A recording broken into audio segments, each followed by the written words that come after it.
Welcome to our presentation on Entity Framework. Today we'll explore decision-making between database-first and code-first approaches, helping you choose the right method for application development. Our agenda includes an introduction to Entity Framework, understanding both database-first and code-first approaches, and the criteria for making informed decisions. Let's begin with an introduction to Entity Framework, a powerful ORM tool that simplifies data access in .NET applications.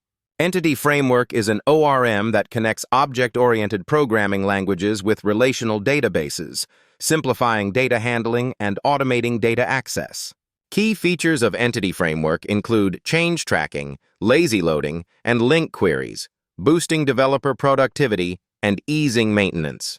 Entity Framework supports .NET environments, multiple database providers, and versatile application use, ensuring broad compatibility and integration.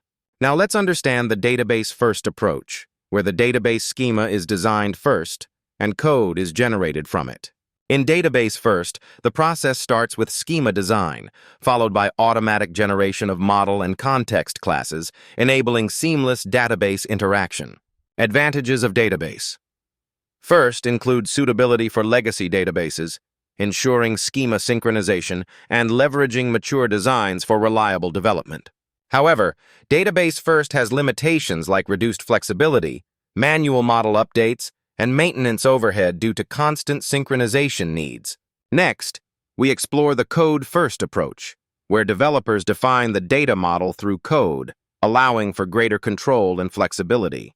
Code-first involves creating domain classes, automatic schema generation, and supports agile development with quick data model changes. Advantages of code.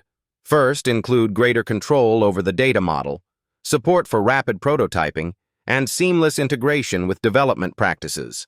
Limitations of code. First include challenges in database integration, migration management, and handling schema changes to maintain system reliability. Let's discuss decision-making criteria, focusing on project requirements, team expertise, and the specific needs of your development environment. Consider project iteration needs and team skill sets. Determine if rapid changes or stable database structures are required for your project. Integration with existing databases is crucial. Database. First suits existing databases, while code-first offers flexibility for new projects. Assess long-term maintainability and flexibility. Code-first supports agile development, while database-first is ideal for stable environments. In conclusion, choosing the right approach depends on project context, team skills, and understanding workflows to guide efficient development decisions.